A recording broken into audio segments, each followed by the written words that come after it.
Hey, this is Merle Hutchinson from Strong Dads. Strong Dads wants to thank Mansfield Insurance Agency in Bright, Indiana for sponsoring today's Strong Dads podcast. Established in 1981, the Mansfield Insurance Agency has been dedicated to the individuals and businesses in Bright, Indiana, serving clients throughout Indiana, Ohio, and Kentucky.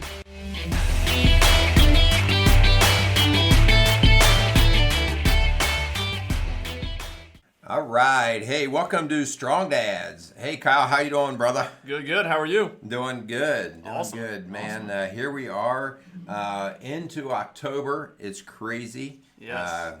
The fall is approaching, and actually it's already here. But we've been blessed with some pretty good weather so far. It's kind of hard though, because I think like some of the stores have got Christmas decorations out there. Yeah, that's wrong, that's isn't terrible. it? There should be a law against it that we can't see anything of Christmas until after Thanksgiving. I would agree with that. Yeah. 100%. Hey, we have a powerful show tonight.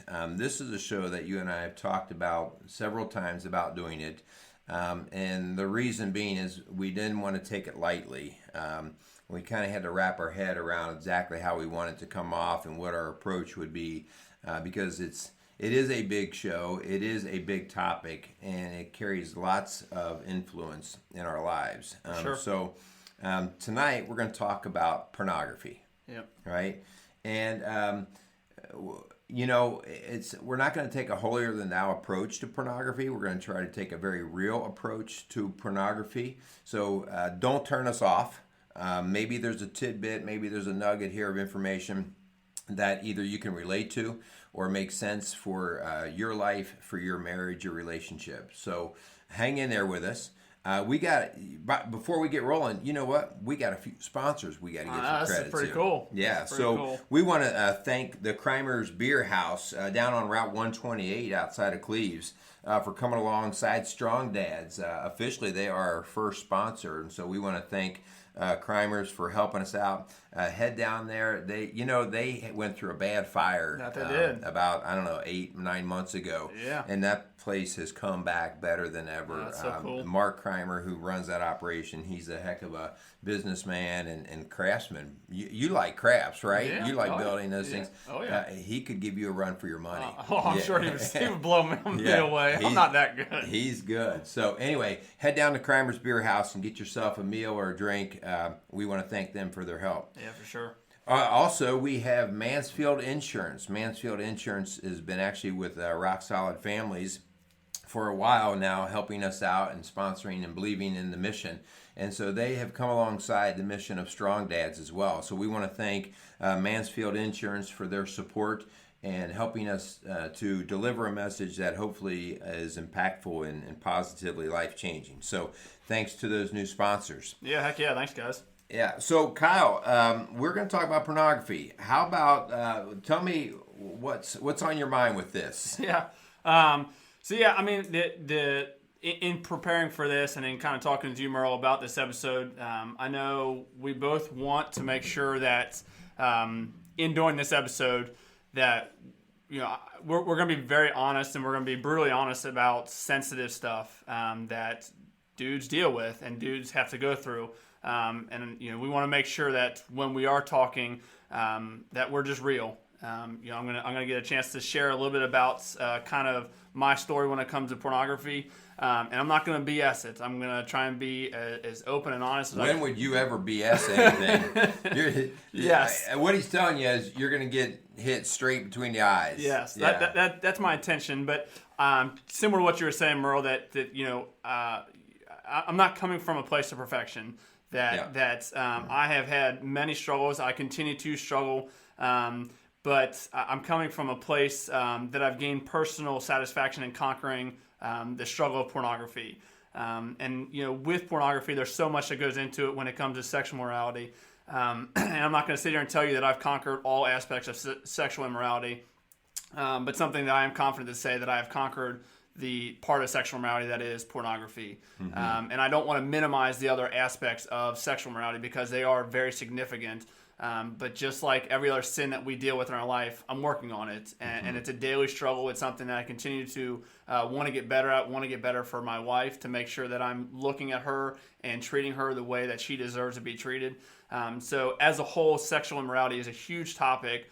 But I thought that with this episode, just chipping away a little bit of it, and that little bit would be pornography, which in the grand scheme of things, when it comes to sexual immorality, is actually a huge topic. Yeah. Well, this is a big topic because being what we do here at Strong Dads, we are going to relate a whole lot of why it's a big topic to you as a dad. Functioning in your family, in your marriage. Yeah. What is the message that you give to your wife? What's the message you give to your kids? And in the meantime, you have noticed that over the last 15 or 20 years, pornography is now described as an addiction. Yeah. And if you understand what addictions are, we talk about this all the time. We are pleasure-seeking animals. And when we find something we like, that causes our brain to do some wild things like neurotransmitters, dopamine and serotonin. And the dopamine is the feel-good neurotransmitter. And everything that I do that kind of makes me feel good, that is produced. And when that happens, I seek it again. Yeah. I want to do it again, right? Yeah. And the problem is the more I do it, the more it takes. And we see that with drug addictions all the time. Yeah. I start with one level of drug addiction or drug use, and it has to be amplified in order to keep the same response from my body. And we know now that pornography does the same thing. So, what does now not just pornography, but an addiction do? If I look at just the fact that it's an addiction, now we're talking about time and money and resources that go in to perpetuating the addiction. So that's why this is a big topic. And whenever those addictions take place, they're going to come at the cost of something, of somebody. And who is that? So we're going to go down that road a little bit. There's some crazy stats, Kyle, on the pornography industry. Yeah. And I think some of these, when you wrap your head around these, you're like, wow, this is crazy. Okay. Yeah.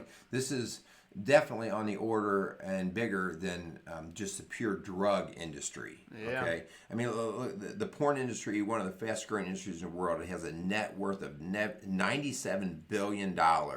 Wow. In the U.S. alone. Just the U.S. involvement is about $10 billion per year. So that's just crazy. Yeah, right? Yeah. I mean, that just kind of moving down, the porn industry makes more money than NFL, the NBA, and the MLB combined.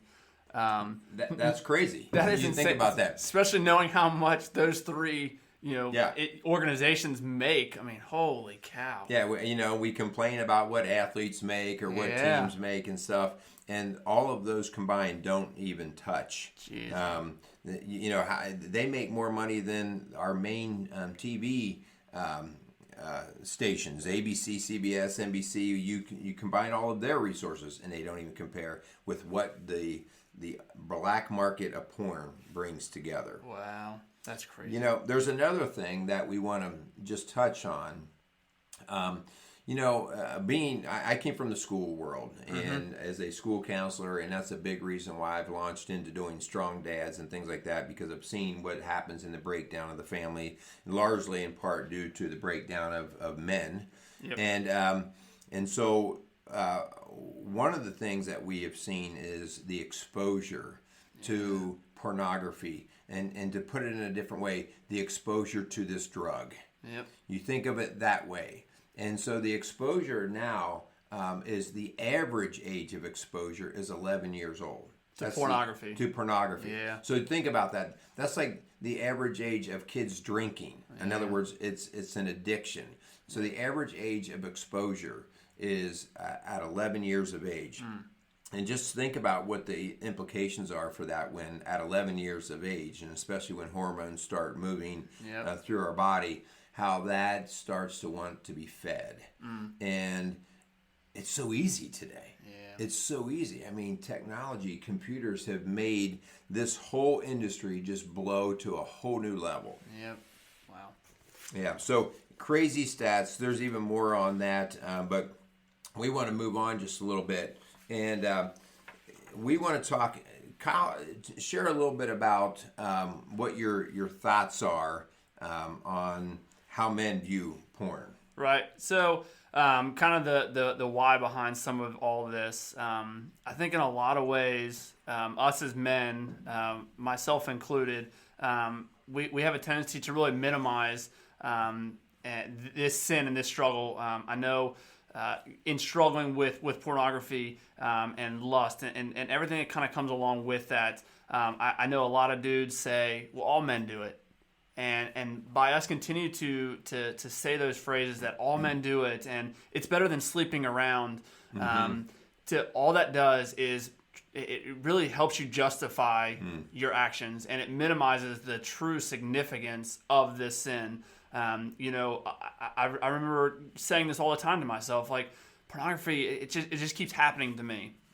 And by actually saying those words, all you're doing is making it seem that it's out of your control, that something is coming on to you that you have no control. It's happening to you, right? That you're out of control. Yeah, right? and that couldn't be further from the truth, because all of us as dudes, all of us as men have the ability to say yes and no to everything in our life. And that's also the beauty of the country we live in. We get free will to say yes and no to everything that we want to do. Yeah.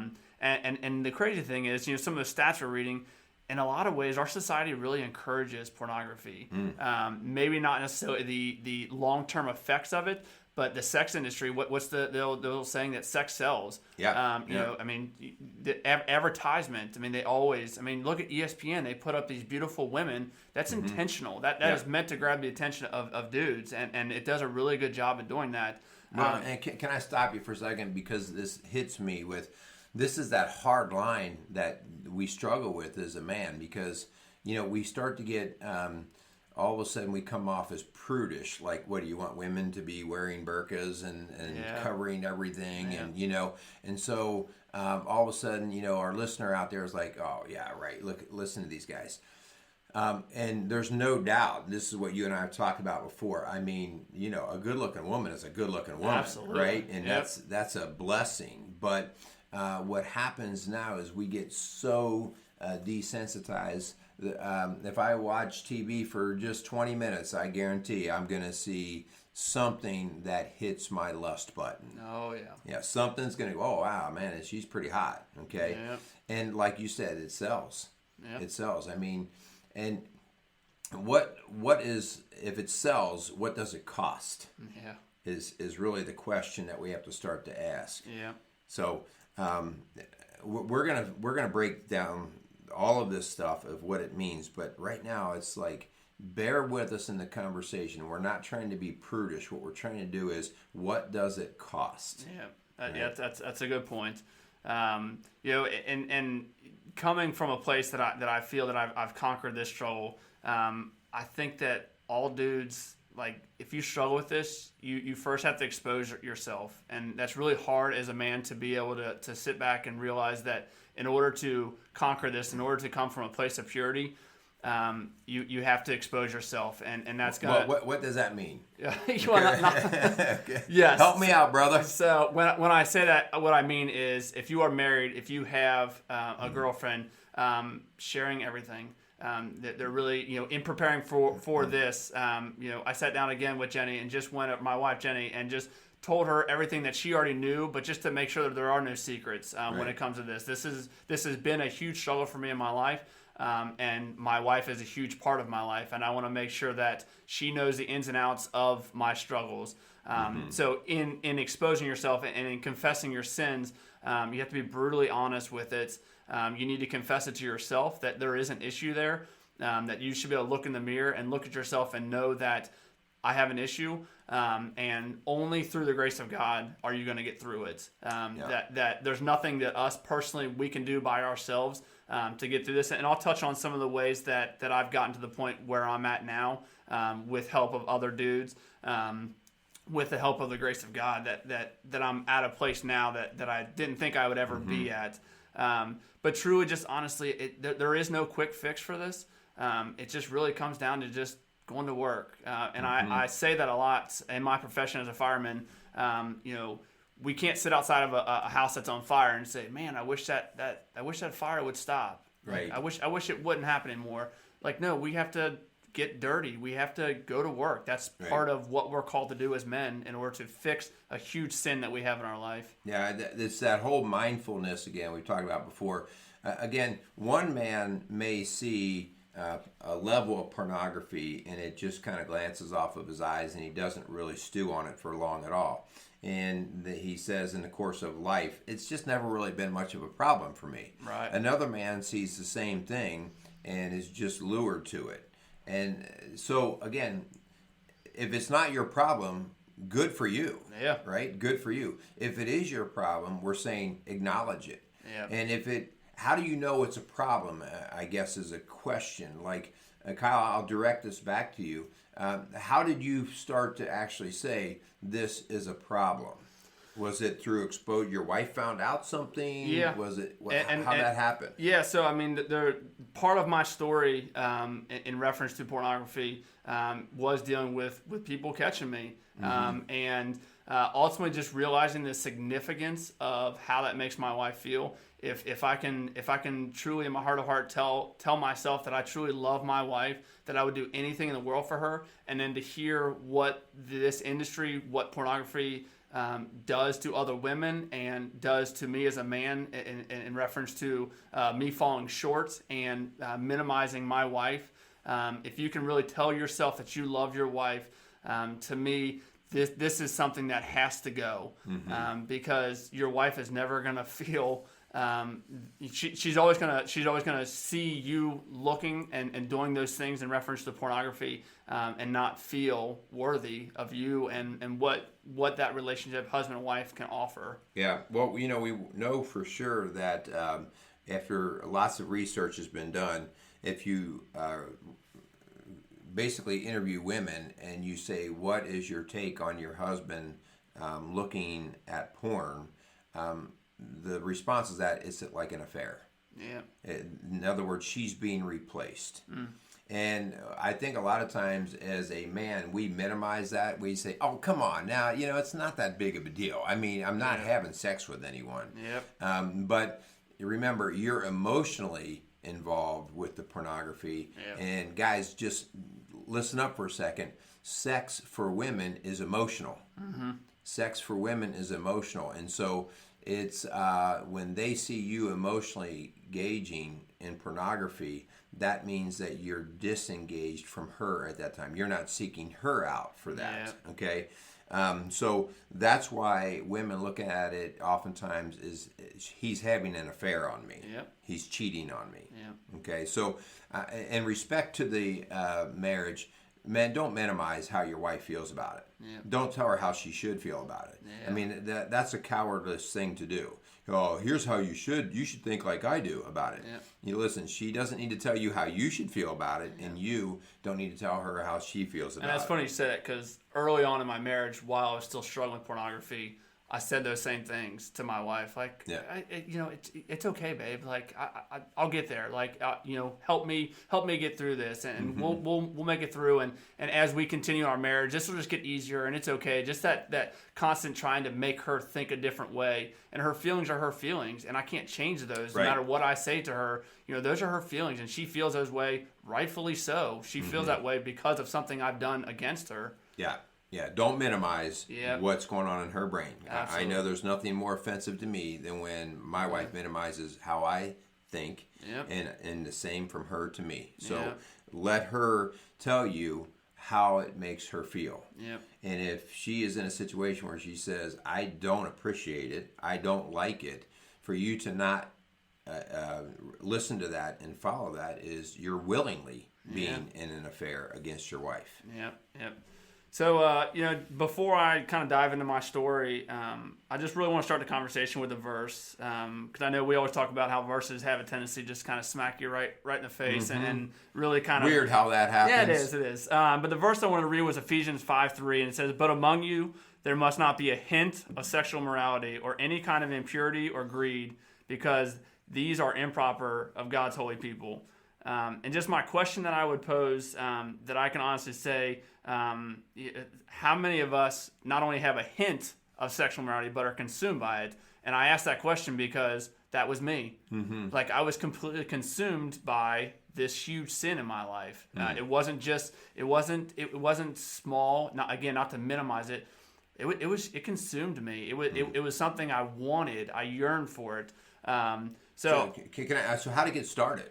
Yeah. How, is it like, I know how alcohol addictions start, Sure. It's kind of one exposure at a time, and we Yep. kind of like what's going on there, and we keep feeding it. How did that get started for you? Yeah. So I would say my first encounter with porn was in 7th grade. I was on the basketball team.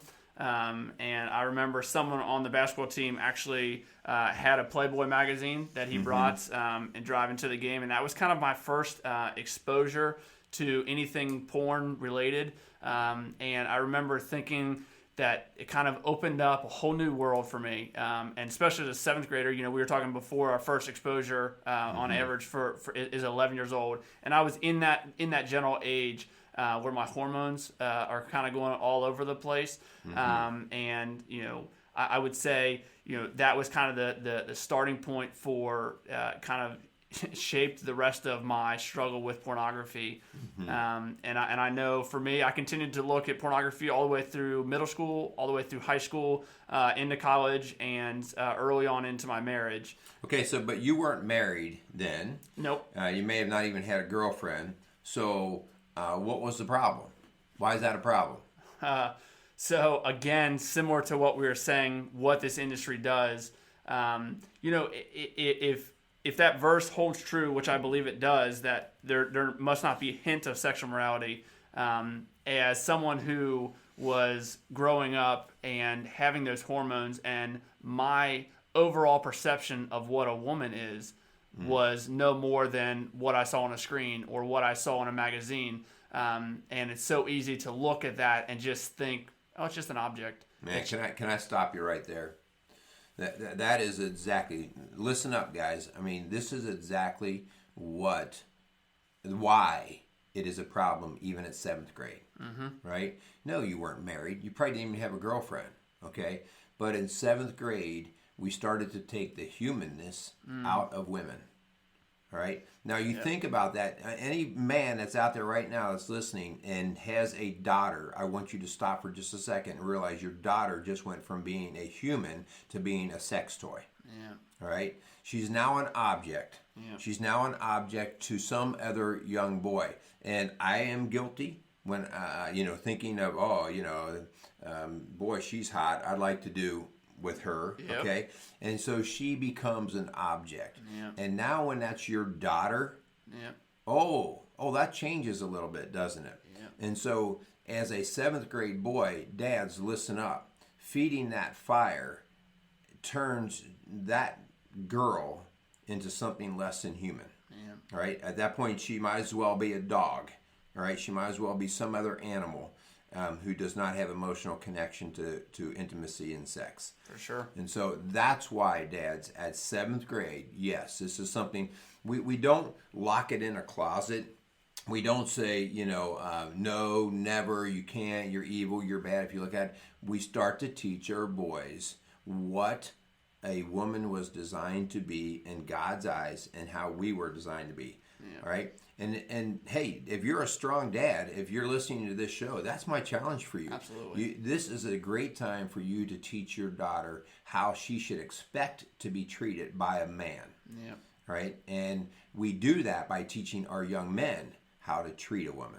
Yeah. Right? So I had to put the brakes on you there just because in 7th grade it is so easy for us to minimize the whole start of this. Like, it's no big deal. It's just hormones. They're just going all over. Yeah. But those are definitely significant viewpoints that as a 7th grader, when I'm exposed to that and the hormones are there, that's all I yearn for is that next view. Yeah. And it really, like you said, it takes the human factor out of it. Mm-hmm.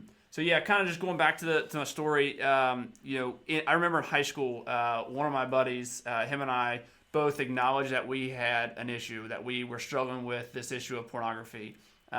So we joined together and became accountability partners. And in that, one of our mentors kind of oversaw that whole accountability system that we were doing. And the reason I say that is because the very person that was kind of overseeing our accountability was also struggling with that. And at the time, I didn't know that. And the reason that that's significant is because one of the challenges that I would encourage men that if you are struggling with pornography is to find accountability.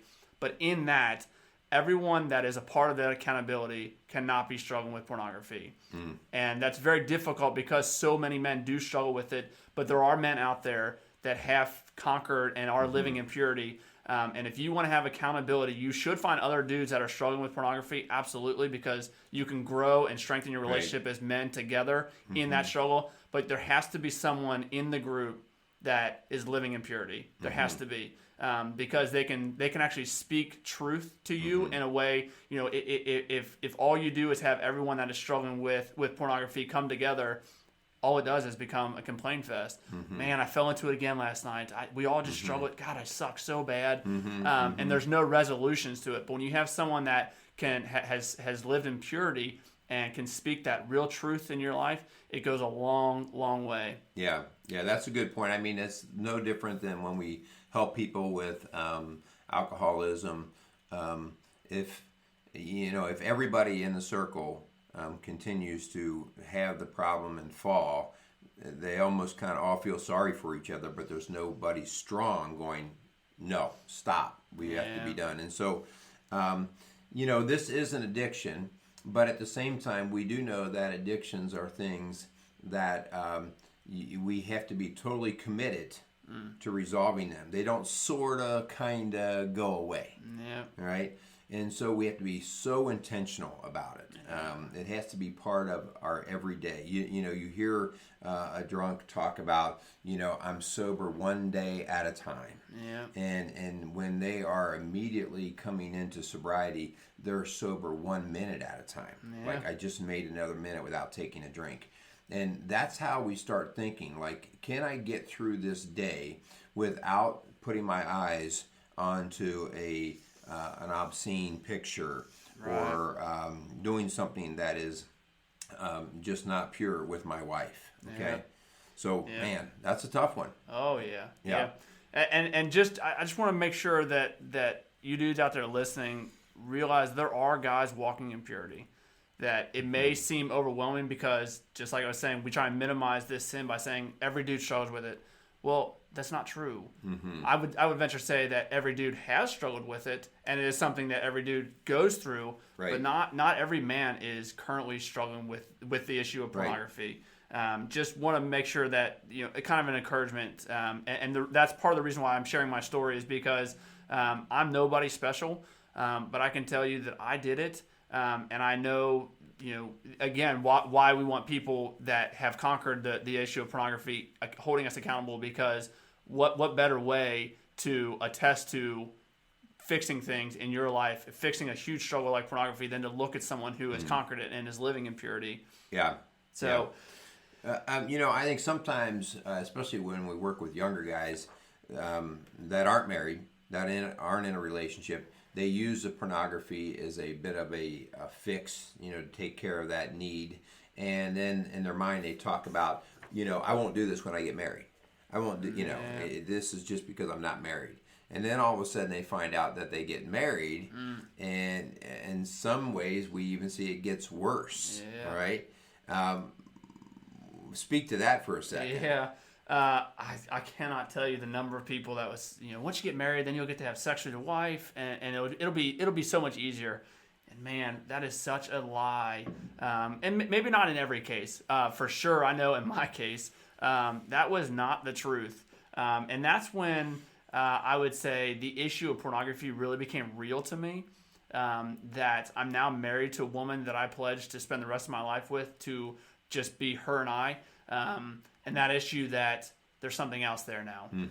And now it's not just her and I in reference to sex, that there's so much more that has gone into that. And I would say that would probably be one of the biggest kind of smack in the face in reference to pornography, is when I did get married and realized that struggle still is there, even though I'm married, even though now I'm having sex with my wife, that issue that's still there. It's still very, very prevalent in my life. And, kind of as I progressed in the issue of pornography, and as, my wife and I, were married for 2, 3, 4 years, my wife caught me, and she went away on a trip and came home and saw the web browser. And again, that was just one of those, similar to what I was saying before, where I tried to tell her how she should think in reference to that. Like, I struggled, babe. You weren't home, and I got lonely, and again, just minimizing the bigger issue. And in preparing for this, I actually again told her everything that we were going to talk about, to make sure that she knew everything, which she did. But I asked her some questions. Just some of the questions that I asked her is, did you ever distrust me? Because to me, trust in a marriage is huge. Like, I want my wife to trust everything that I'm doing, and I want to be able to trust everything that she's doing. And after she found the web history, she said every time that I would leave, she would question, what are you going to be doing when I leave? And that's hard to hear. Even just, although I've moved way beyond this, just going back and revisiting those thoughts that my wife, the woman that I claim to love more than anything else, outside of Jesus, like, that's hard to hear that she didn't trust me at a point in our marriage. That's really, really difficult to hear that. Yeah. Well, and we've talked about this in other episodes. Once we blow trust, so you blew the trust with her, so she leaves. Now she's wondering, what is he going to do when I leave for the weekend or whatever? And you might, for 10 years, you might not ever have an issue. But it only takes the one day after 10 years that she leaves, and you pull that back up, and she comes back and she sees it. And in her mind, oh my gosh, I fell for it again. Yeah. Right? And so 10 years worth of purity on your part was blown away by one action. You can call that unfair if you want. That's just called reality. Absolutely. Yeah, that's how hard trust is to keep, and how quickly it blows away. And that's why we don't want to minimize this. Can I back up for just a second? Yeah. That whole idea of when I get married, there's going to be no need for pornography, because I'm going to have a wife who's going to help satisfy my sexual needs. Here's the truth of that, right? She has a different sexual need and idea than you do. Yep. Everything from frequency to how things take place to emotional connection in it. And all of a sudden you start to realize we're not always aligned. Yeah. Like right now I'm having a sexual desire and my wife has nothing to do. She's taking care of kids, or she's working on this or that, and so she's not aligned with me. And so understanding that as a man, this is a very physical desire and has a higher frequency rate than what females typically experience. And I say typically, right? We're just generalizing a little bit. Yep.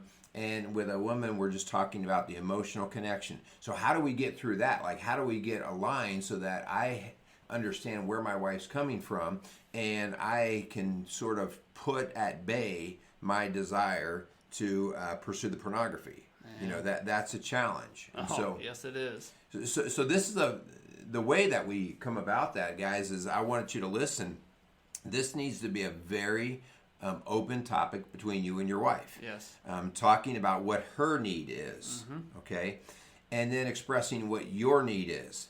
And a good, loving woman will understand that, hey, you know what? I understand that he operates more on a physical plane for sexual intimacy, and I operate more on an emotional. And sometimes that's where we have to come together. This is that sort of that mediation of saying, I'm going to compromise a little bit. So I'm going to, as a man, try to tap in more to your emotional need that you have to satisfy you for intimacy. And your wife will say, you know what, sometimes I'm going to have sex with him even if I'm just not in the mood to do that, right? And there's that balance. We even talk in my wife and I's work, we even talk about husbands and wives coming together and say, what would be an agreed upon frequency of sex that the two of you would say, you know what, as a man, I could be satisfied with having sex this frequently, and then the woman, and coming together to see if we can understand how we can meet that need. Yep. All right? When we see that both the husband and the wife have good, honest intention to meet each other's needs, then we respect it. Oh, We're yeah. like, you know what, hey, it's not like she's never going to satisfy my need. Right. It's just that I'm going to honor that it's not going to be quite as frequent, but I'm going to meet her need in the process. Yep. Okay, so these are good conversations to have. Yeah. They're just honest. They're just speaking to. And they're tough conversations to have. Holy Yeah. smokes! If you want to have Yeah. an awkward conversation the first time you do it, talk about pornography. 'Cause Yeah. that's a tough Yeah. one. Yeah. But again, it's I remember early on when my wife and I were engaged, we started having those conversations. And again, as a man, I just minimized it and just try to brush it off. And the fact that once you do get married, again, you're making a pledge to that woman that, and by you looking at pornography, and this again, just one of the biggest, I guess, groundbreaking moments for me in my struggle with pornography was realizing that as a married couple, Scripture does tell us, and marriage is a Scripture based, it's a biblical thing, that Scripture tells us that two will become one, and that idea that a sexual sin, i.e. pornography, it's against your wife, and the idea that by you looking at pornography, you are committing adultery against your wife. Yeah. And to me, when I heard that for the first time, holy smokes. Because that's something that I think all married couples would love to say, that'll never happen. I'll never commit adultery. But as a man, to look at pornography as a married man, you're committing adultery. And that's a tough pill to swallow. Still to this day, even though I feel that I've conquered this part of sexual immorality, the idea of pornography, the fact that I feel that I've committed adultery against my wife, and obviously there's forgiveness involved in everything, and my wife is a wonderful woman who has forgiven me for those. Just that idea that I've done that to her, that hurts. That's painful to know that I've done that. And one of the other I guess another groundbreaking as far as moving past this sin, and you touched on it a little bit before, Merle, was having kids. I have 2 young girls. If you are a dad and you have girls, holy smokes, if that is not a smack in the face to realize the significance of those images on your screen, that those women on those screen, that's someone's daughter, that you are looking at and treating as an object, just like you were saying before. I think that's a great observation to know that if you have daughters and someone is looking at them lustfully and looking at them in reference to masturbation, like that, they are treating your daughter as an object. Yeah, and that means they're going to be used. Yeah, that's going to be used. They're not going to be valued. And so who cares, right? Well, they're going to produce kids. And they're going to produce a whole nother generation. And so if we want to go out a little bit farther, in our work that Linda and I see at Rock Solid Families, we always refer to things, we're in our 3rd and 4th generation. We're in a generational issue here. This is not just because one man decided to treat his marriage as some sort of physical pleasure and going out into pornography. It's because of what the implications were in the marriage. Did it lead to the marriage breaking up? Did it lead to disrespect of each other? Minimizing the need for love? So this just gets really messy. It's a lot bigger than just, I was just looking at a picture. Okay. I want to back up for just a second, because I know there's men out there right now going, you guys are just talking about this as being a man issue. All right. Listen, we can get into the weeds about this. Yeah, actually, if you look at it, it's about an 80-20. About 80% of the men's of the pornography issues are about men, and about 20% are women. If you look at the stats, I'm gonna come right at you.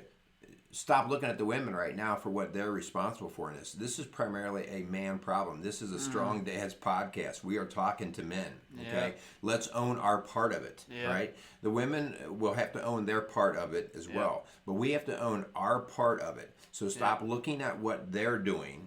All right. I can make a ton of excuses. I'm really good at it, right? And I can make an excuse about whether, they dress a certain way, or they look at porn too, or they're promiscuous, or whatever. I can make those excuses. But at the end of the day, I'm responsible for me.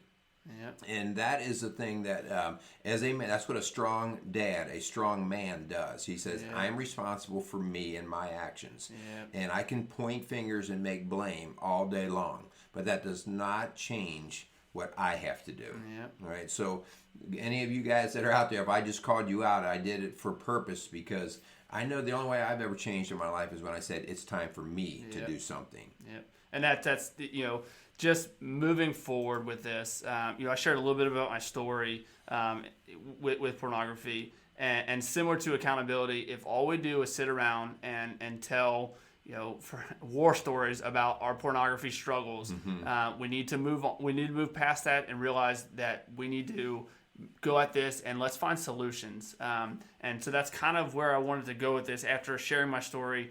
Like there is no quick fix. There's not a one thing that's going to fix everything when it comes to pornography. It's going to be a struggle. It's going to be tough. It's going to take a long time to get over it, but it is doable. And some of just the now what's would be to realize that Satan loves pornography.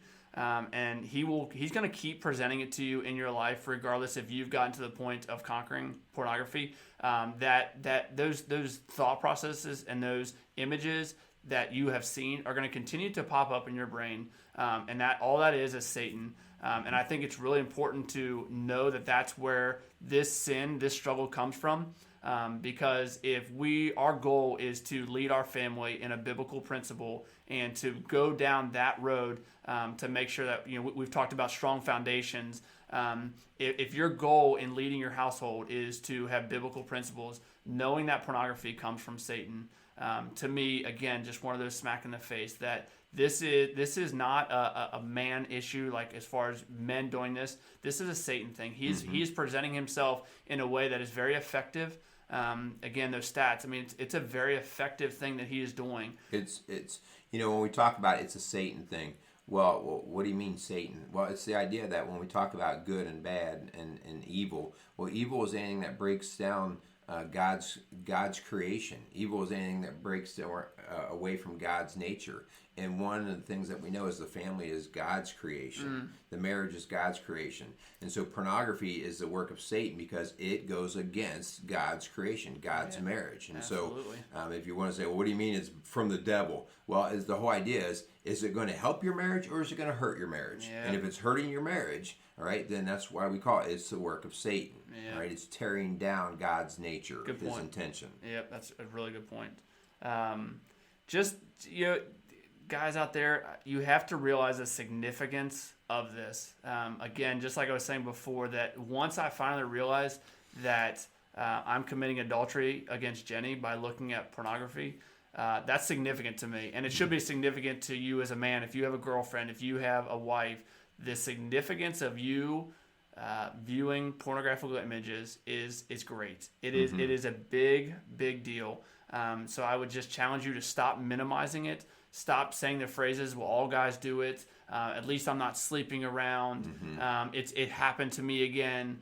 Stop minimizing those issues because pornography didn't happen to you. You chose it. Yeah. And a lot of times, I know for myself, I chose that over my wife. I know the relationship and I know the promise that I made to her, and I chose pornography over that. And again, I committed adultery against her. Just having that mindset, knowing that your actions really do have great consequences. And I don't think that pornography ever got to the point where it was my wife gave me the ultimatum, either pornography or me. But that does happen. There are guys out there that are dealing with that. And if that is you, again, realize the significance of this sin. Again, sexual morality is a huge issue, but just tackling pornography, the big part of sexual morality, confess that it is a real sin in your life. And sometimes it's hard to say, but I know for me, I love pornography. I loved it at the time, and that, just like people love drugs, absolutely. Just like people love alcohol. I mean, I've never talked to an alcoholic that said I hate alcohol or I hate drugs. In fact, you ask them those questions, and they're like, "Oh no, man, I love my beer, or I love getting high." And that's hard to say because although society minimizes the word love. Love is a strong word, and even though I would say, "Oh, I hated pornography. I hated it," No, I didn't. Because if I hated something, I wouldn't do it. Right. So just that idea that we need to first and foremost confess confess to God that you chose pornography. Own it. Absolutely. That's our first step. Own it. Quit denying it. Quit making excuses for it. Yep. Okay. Yep. So yeah, just confessing to God, confessing to yourself that you love pornography, that you're going to stop minimizing it. And then again, if you have a girlfriend or a wife, have those conversations, have those real conversations, and confess to them what your actions have done. Right. And then, so that's our first step. The second thing I really would like to leave you with, confession is great. Confession is empty without repentance. Absolutely. And so repentance is that whole idea of, okay, I've admitted it, I've owned it, but now I'm going to work toward a plan that's going to change it. And so this is where it becomes a lot more mechanical.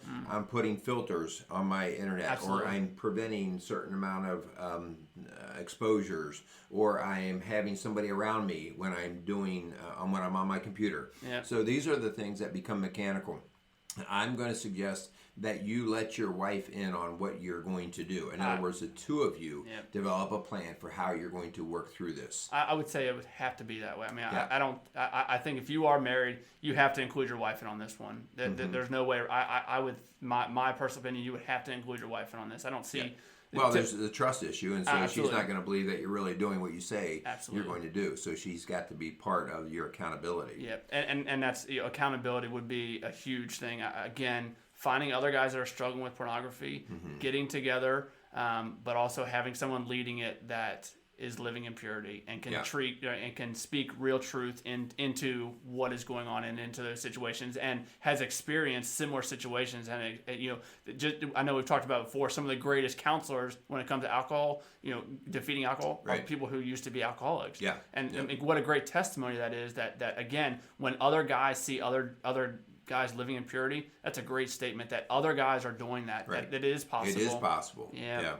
Another thing I want to just say is, and we're getting ready to wrap things up here, but something I want to say is, now is the time that, especially as we have a lot of dads out there with kids, to treat this with seriousness, especially with our younger kids who are starting to come of age and seeing things on TVs and computer screens, and to start to really talk to our boys and girls about what pornography is and what it isn't, right? Yeah. It's not a substitute for what true love is.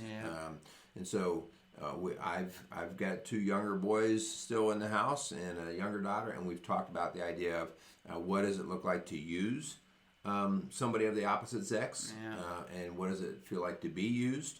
And so listen, they need to hear this. Yeah. They need to hear this, because if my boys at their age right now are using another girl, they're going to be called out on it. Yeah. Okay, because that's not what I want them to be doing to another woman, and it's certainly not what I want them to be doing in God's eyes. Yeah. And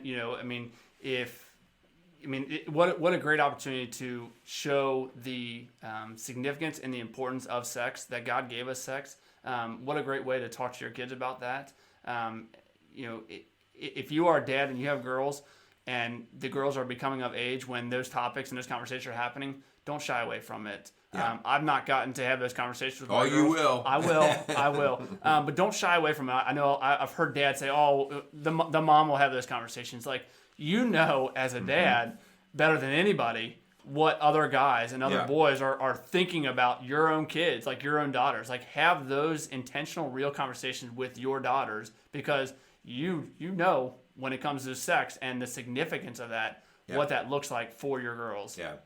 We're going to wrap things up, and the whole idea here is you're listening to two dudes that have not done the right thing on many different occasions. Yep. I was brought up very much in the locker room talk, and then we lived out the locker room talk, and that was just part of the fabric and society that I grew up in. And it really did not start to hit home with me until I started to see families that had this cancer and how it was making families fall apart. Yeah. And so I was actually in my 30s before I actually started developing a concrete idea of, whoa, this is kind of not good, you know. But before then, it was just like, hey, everybody's doing it, and I was part of everybody. Yep. So this is not a holier than thou sort of talk. No, not even close. We got dirt all over us. But please look at the implications of what it means to your family and to your spouse. Yep. We want to close out with a scripture, Hebrews 13:4. Listen to this. This just hits the nail right on the head like God always does. Let marriage be held in honor among all, and let the marriage bed be undefiled, for God will judge the sexually immoral and adulterous. God calls us out, men. He calls us out. And we can let our lady, our wife, tell us that we've been misbehaving, or we can own it and know that in God's eyes we've been misbehaving here. Yeah. So, you know what? There's forgiveness out there. Yeah. Let's get out. Let's own this. Let's turn it around, and let's turn things around to be strong men and strong dads. For sure. Yeah, I appreciate you guys letting me share a little bit about my story. And yeah, thanks for sharing. I know that that's not an easy one, and I also want to thank Jenny for just allowing what is somewhat of a private topic, but the benefit to all comes from your story. And so I want to thank her for her willingness to allow you to do that. I like her. I'll probably keep her around Yeah, a little bit. well, I think it's the other way around. She's gonna maybe keep you around for a little bit longer. All right, thanks for helping out with that today, Kyle. Again, a special thanks out there for Crimer Beer House for sponsoring Strong Dads, and for Mansfield Insurance for also coming alongside and being a support for what we're trying to do to get our message out. Do us a big favor, if you like what you're listening to, listen in and share our podcast on Spotify, on iHeartRadio, on Apple Podcasts. Share those and help us get the message out. So thanks a lot, Kyle. Thank you. Yeah, no we'll problem. talk later. Go out and be some strong dads. Hey, this is Kyle Carver from Strong Dads. Strong Dads wants to thank Crimer Beer House for sponsoring today's Strong Dads podcast. The beer house was started in 1982 by the Crimer family. Since that time, they have become a Cincinnati favorite. If you're looking for an incredible meal and an incredible setting, you have to try Crimer's Beer House down on Route 128 in Cleves, Ohio.